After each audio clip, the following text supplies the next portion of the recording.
आज हम सीखेंगे त्रिकोणमिति की टेबल बनाना, जो कि बहुत इम्पॉर्टेंट है। अगर आपको टेबल बनानी नहीं आएगी तो आप सम सॉल्व नहीं कर पाएंगे। तो इसके लिए ज़रूरी है कि पहले आप टेबल बनाना सीखें और फिर सम को सॉल्व करें। ओके, तो स्टार्ट करते हैं। यहाँ पर होता है कोण का माप 0 degree, 30 degree, 45 degree, 60 degree and 90 degree. और ये हैं angles, sine A, cos A, tan A, cosec A, sec A और कॉट ए। ओके, तो सबसे पहले है साइन ए, जिसकी ये वैल्यूज़ हैं। ओके, तो साइन ए की जो वैल्यूज़ हैं उनको आपको एक बारी अच्छे से याद कर लेना है, क्योंकि इन वैल्यू के हिसाब से ही आगे की वैल्यूज़ हमारी फाइंड होंगी। ओके, तो ये साइन ए की वैल्यूज़ हैं। ओके, उसके बाद आता है कॉस ए।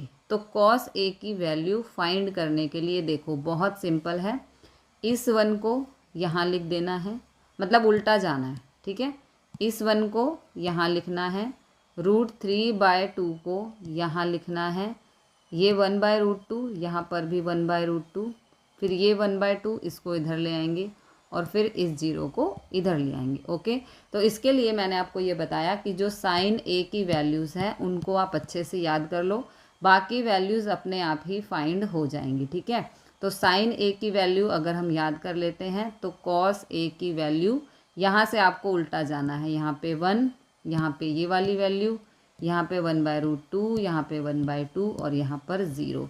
अब हमें फाइंड करना है tan ए।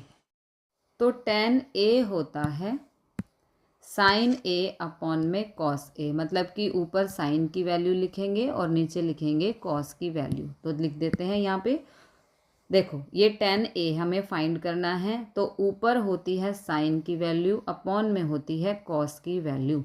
तो साइन की वैल्यू है यहाँ पर 0, कॉस की वैल्यू है यहाँ पे 1, तो 0/1 ये हो गया 0।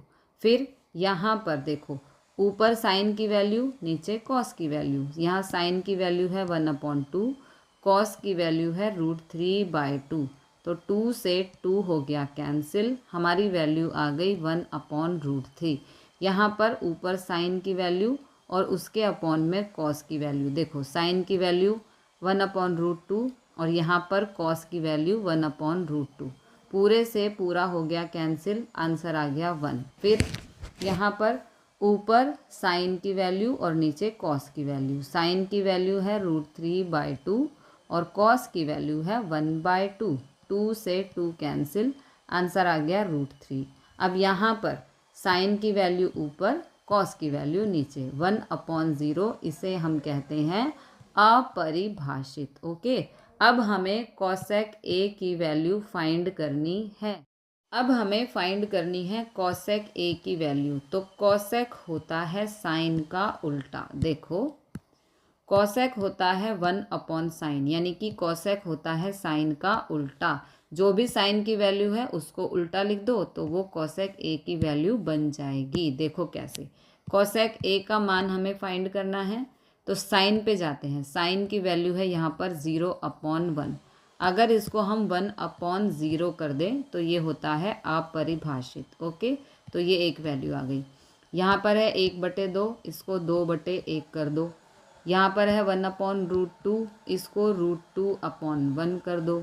यहाँ पर है √3/2, इसको 2/√3 कर दो। यहाँ पर है 1, तो 1 का तो 1 ही रहेगा।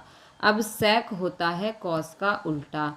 इसका मतलब है जो भी कॉस की वैल्यू है उसका रेसिप्रोकल यहाँ पे लिख दो तो वो सेक का मान हो जाएगा। तो 1 का 1 ही रहेगा, √3/2 है, इसको रेसिप्रोकल करके लिख देंगे तो ये हो जाएगा 2/√3। 1/√2 को लिख देंगे √2/1, उल्टा करके लिख देना है। 1/2 को लिख दो 2/1, ये हो जाएगा 0/1। ठीक है, तो 1/0 का मतलब होता है अपरिभाषित।